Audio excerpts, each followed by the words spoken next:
जाए।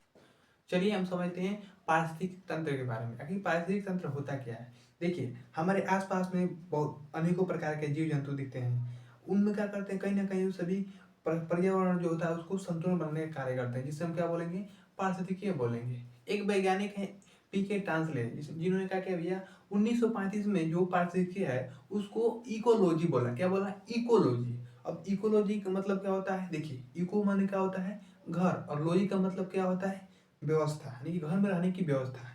यानी कि हमारे आसपास के जो भी जीव जंतु हैं वो घरों किस प्रकार के घर में रहते हैं, या हम भी तो जीव के जंतु के अंदर जाते हैं, तो यानी कि जो जो भी जीवधारी होते हैं वो किस प्रकार के घरों में रहते हैं, उनकी जो भोजन कैसे प्राप्त करते हैं, वो जीवित कैसे रहते हैं, उनकी क्रियाकलापें क्या होती हैं, इन सभी के अध्ययनों को क्या बोला गया, पारिस्थितिकीय बोला गया। जिसमें सजीवों और निर्जीवों को मिलकर एक तंत्र बनाते हैं, इन्हीं तंत्रों को पारिस्थितिकीय तंत्र कहा गया।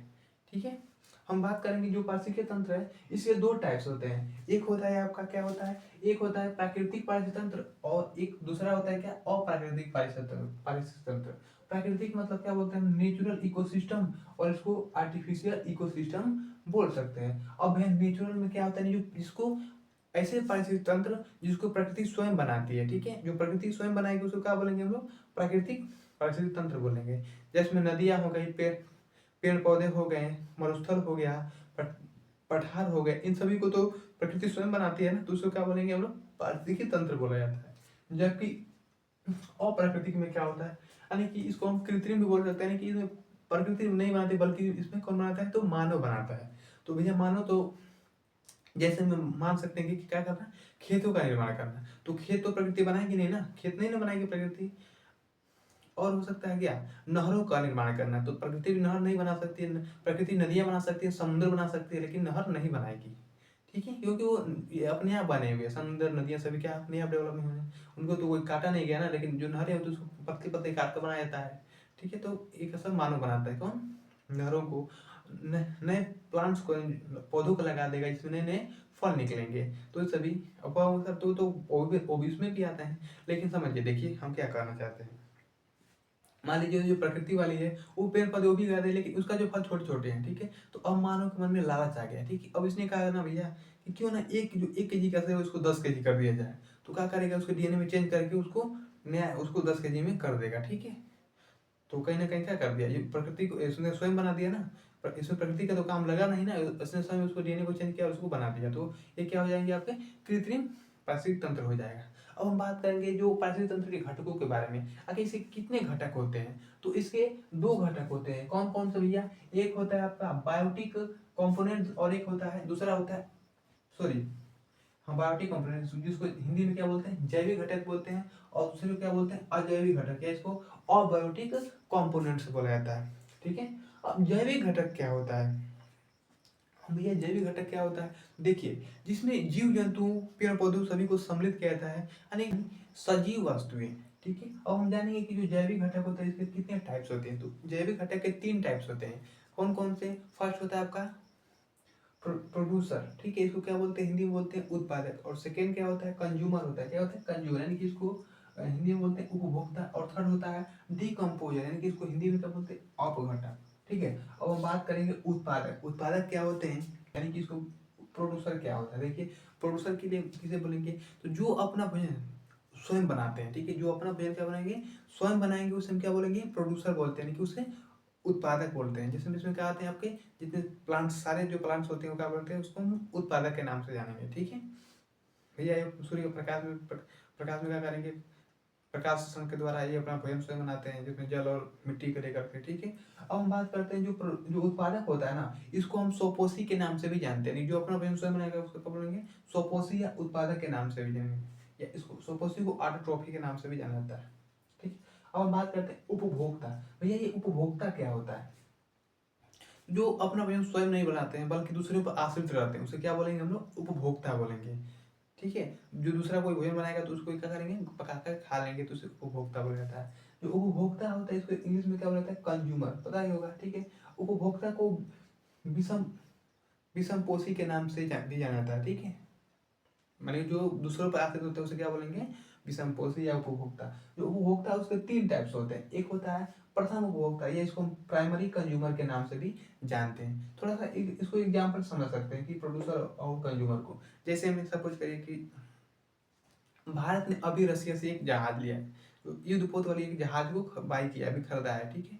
तो देखिए जो रसिया ने उसको जहाज बेचा है, तो रसिया ने क्या किया, जहाज को क्या किया, प्रोड्यूस किया है, यानी कि उसको बनाया है, और भारत को बेचा, तो भारत क्या कर रहा है, उसको कंज्यूम कर रहा है, यानी कि उसको ये उपयोग कर रहा है, ठीक है। तो रसिया का हो जाएगा प्रोड्यूसर हो जाएगा, और भारत का हो जाएगा कंज्यूमर हो जाएगा, ठीक है। तो आप समझ सकते हैं। देखिए प्रथम उपभोक्ता, प्रथम उपभोक्ता में क्या आते हैं, ये सभी शाकाहारी जीव जंतु आते हैं जो पेड़ पौधों को खाते हैं, उसे क्या बोलेंगे हम लोग, प्रथम उपभोक्ता, यानी प्राइमरी कंज्यूमर बोलते हैं, ठीक है। इसमें से क्या आते हैं, सारे शाकाहारी जीव, क्या बोलते हैं, शाकाहारी, ठीक है। जितने शाकाहारी जीव होते हैं वो सभी किसमें आते हैं, प्रथम उपभोक्ता यानी प्राइमरी कंज्यूमर में। जिसमें अब क्या आ जाएंगे, आपके आ जाएंगे बकरी हो जाएगी, खरगोश हो जाएगा, हिरण हो जाएगा, हाथी हो जाएंगी, टिड्डा हो जाएंगी, ये सभी क्या इसमें आएंगी, इसमें आपके प्राइमरी कंज्यूमर में आएंगी। जो टिड्डी, जानते हैं टिड्डियाँ जो होती हैं जब चलती हैं तो ये फसलों को बहुत ज़्यादा नुकसान भी करती हैं। साथ में जब चलती हैं तो अपने साथ ये जो पेड़ पौधों को ही खाती है छोटे छोटे, तो ये अपने साथ इवन लाखों की संख्या में चलती है। और जब जिधर चलती है ना, तो जानते हैं वहाँ उधर पूरा का हो जाएगा, अंधेरा छा जाता है, और जिस खेतों में चली गई ना, तो समझिए कि भैया पूरा फसल का हो जाएगा, वो चट कर जाएंगी, ठीक।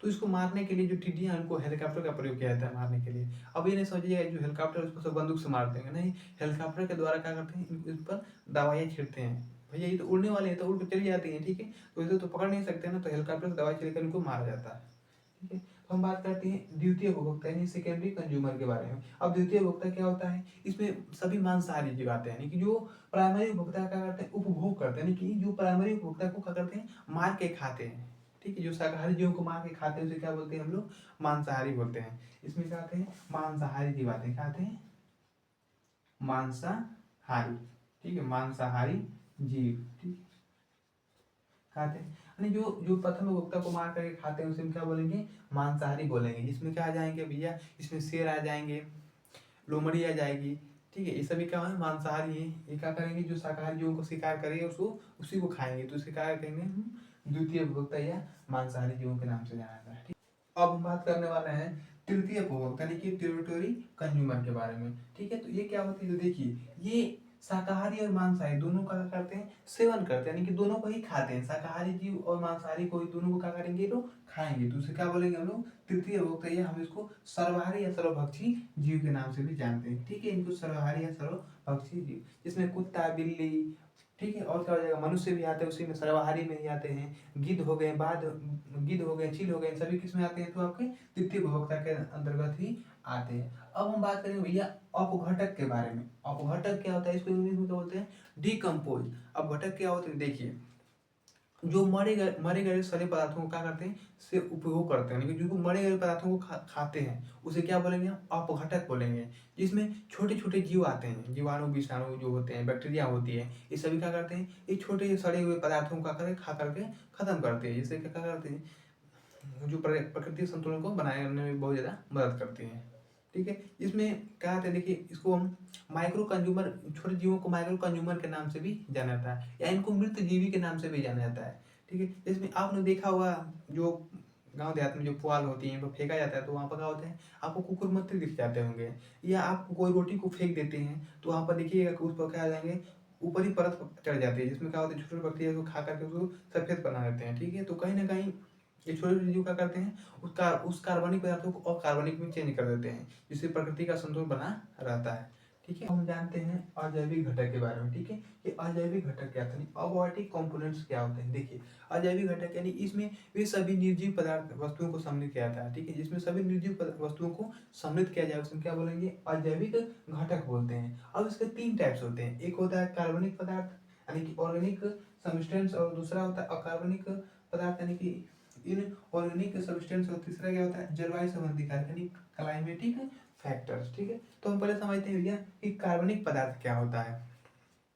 इसमें सभी मृत मृत जो पौधे होते हैं, जो जंतु होते हैं, इनको समृद्ध किया जाता है। जिनसे क्या क्या मिलता है भैया, जिनसे प्रोटीन मिलता है, कार्बोहाइड्रेट मिलता है, वसा मिलता है, ठीक है, ये सभी का उनसे प्राप्त होता रहता है, जिससे क्या होता है जो पाचन तंत्र का संतुलन बनाता है, जिसमें जो जीवाणु होते हैं, जीवाणु और विषाणु मिलकर जो कार्बनिक पदार्थों को क्या करते हैं, खा करके अकार्बनिक में चेंज करते हैं, जिससे क्या होता है जो पर्यावरण का संतुलन बना रहता है। अब हम बात करते हैं अकार्बनिक पदार्थों के बारे में, यानी कि इन ऑर्गेनिक सब्सटेंस के बारे में। अकार्बनिक क्या होते हैं, तो इसमें सभी स्वपोषियों को रखा गया है, स्वपोषी घटक होते हैं उनको रखा गया है, रहता है, जो वातावरण से क्या करते हैं, जो पेड़ पौधे हैं वो वातावरण से क्या करते हैं, प्राप्त जो भी चीज़ें होती है प्राप्त करते हैं, जिसमें जो कैल्शियम हो गया, कैल्शियम, फास्फोरस, पोटास, ठीक है, ऑक्सीजन हो गया, CO2 हो गया, कार्बन डाइऑक्साइड हो गया, ये सभी क्या करते हैं वातावरण से ये लोग प्राप्त करते हैं, तो इनको इसमें रखा गया है, ठीक है। अब तीसरा होता है जलवायु संबंधी कारक, यानी क्लाइमेटिक फैक्टर्स। तो भैया इसमें क्या आ जाएंगे, आपके जलवायु संबंधी रिलेटेड आ जाएंगे, इसमें तापमान हो जाएगा, अधिक गर्मी हो जाएगी, उमस जिसको बोलते हैं उमस हो जाएगा, आर्द्रता हो जाएगा, बरसात आ जाएंगे, ये सभी तो इसमें क्या होते हैं जलवायु संबंधी, यानी कि क्लाइमेट फैक्टर्स में आते हैं। आज के समय में जो पारिस्थितिक तंत्र का सबसे विरोध जो है ना, शत्रु है, तो उसको मानव को ही माना गया, ठीक है, क्योंकि ये क्या कर रहा है, पूरी तरह से परिस्थिति को बर्बाद करने में लगा हुआ है, कहीं ना कहीं अपने पॉल्यूशन को क्या कर रहा है, अधिक से अधिक फैला रहा है, जिससे क्या हो रहा है जो पृथ्वी है वो संकट में घिरती हुई जा रही है। क्लाइमेट चेंज का भी खतरा नहीं, कि जो जलीय वायुमंडलीय चीज है ना, ठीक है, लेकिन जलीय संबंधी जो कारक होने वाले हैं वो भी क्या है, उसका खतरा भी ज़्यादा से ज़्यादा बढ़ रहा है, तो कहीं ना कहीं उसको हमको सुधारने की जरूरत है, उसको रोक लगाने की जरूरत है, तो ये जो मानव का पृथ्वी को बचेगी, जिससे मानव की भी रक्षा हो सकता है और जीव जंतु का भी रक्षा हो सकता है, ठीक है। तो आज के लिए इतना ही, फिर मिलते हैं, तब तक के लिए जय हिंद।